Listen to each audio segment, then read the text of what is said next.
Overtake tayo. Ito na, tingnan natin.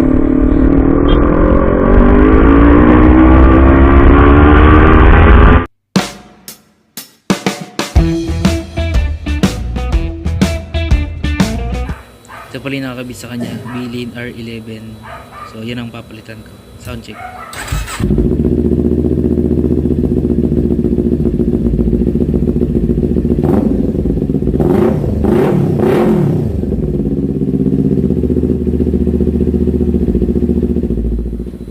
Ito naman yung SC project na ikakabit with silencer.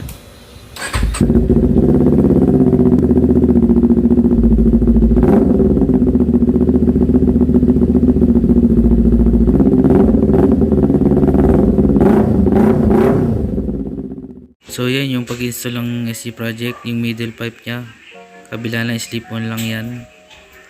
Yan, tapos yung pinaka lock lang niya sa elbow. Yan. Ito yung dalawang spring niya, kabilaan yan. Hindi na ako gumamit ng strap at hindi naman siya batak na batak. Kaya okay lang na yan lang gamitin ko. So ayan yung kabila. So kabit nyo lang yan.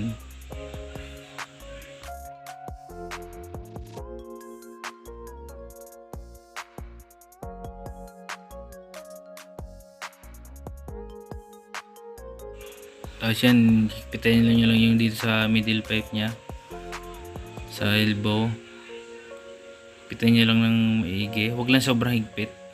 Huwag tama lang.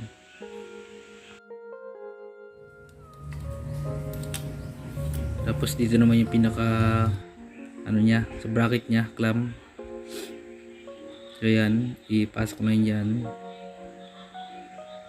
Tapos lagay nyo lang ng nuts. Huwag mo nang i-lock para papantay nyo pa. Yan, malawag ko siya, so madaling ipantay.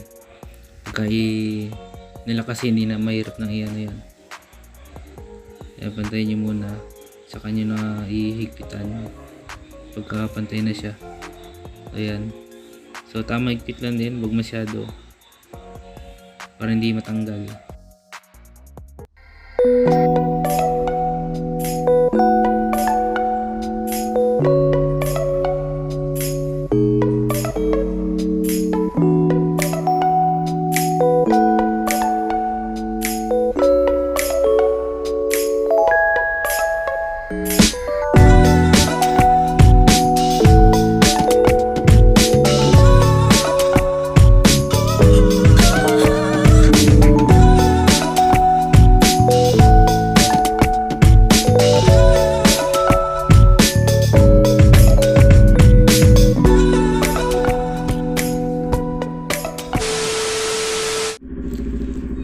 So ito na, testing na natin sa labas.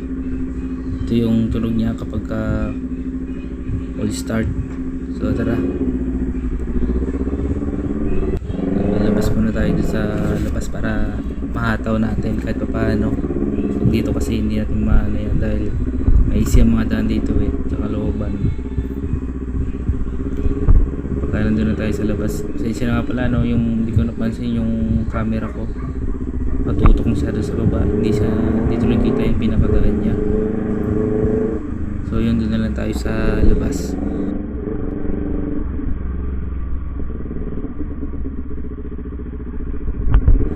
May napansin ako agad dito sa SC project, pansin ko agad di siya nagbabackfire pa. Baka mayroon man to pero madalang siguro kasi yung R11 panay backfire yun hindi pa kasi nare-remap to kaya backfire siya sa R11 pero dito hindi pa.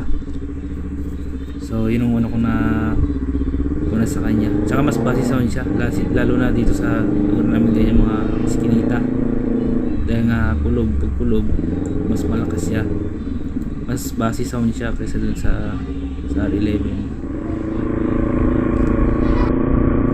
So yan yan yung sounds niya ng SC project. Maingay siya, hindi ko kinabit yung silencer gawa ng kumakalasing kapag nakakabit. malubag siguro siya. Hindi siya pantay na pantay. So may alog siya kaya hindi ko siya kinabit. So yan yung tunog niya, maganda. Buhay na buhay. Mas bassy sound to kaysa dun sa R11. Pero maganda rin naman yun. Kaya napansin ko dito, humina yung backpair niya. Madalang na lang. So maya tingnan natin yung sounds niya sa high rev. Kung maganda ba siya. Pero dito, maganda siya, solid siya. Maganda yung sounds niya. Buong buo yung tunog niya talaga. So drive safely lang tayo. Hindi tayo nagmamadali. Test lang natin yung sound niya. Sa mga may kapitbahay na ayaw na maingay, hindi ito recommend. Lalo na pagdadaan kayo sa mga iskinita. Sigurado na may magagalit. Okay lang kung yung mga may motor na lapit sa inyo na mga nakatambutso rin. Yun. So okay lang yun, walang problema. Ang mahirap lang naman pag nasa iskinita ka dumaan, tapos na-tsempo na may natutulong na bata. Ayun lang. Sigurado may magagalit at baka may sumigaw pa, no? So hintayin natin na malibre tayo para ma-testing natin yung ano niya, yung sound niya sa high rev. Pasensya na, no? Hindi ko masyadong naayos yung camera ko, hindi tuloy makita yung pinaka-front. So ito, nakikita ko na malapit na tayong malibre. So titingnan natin yung high rev sound niya kapag overtake tayo. Ito na, tingnan natin.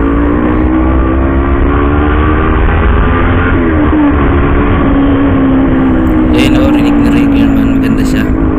Parang hindi nga kaya ng speaker sa lakas ng tunog niya. Maganda naman siya. Rinig pagka parating ka, alam nila na may big na parating. So maganda naman siya. So yun, tapos na tayo sa ating video. SC Project 51mm slip on Ninja 400. Pa-subscribe naman dyan.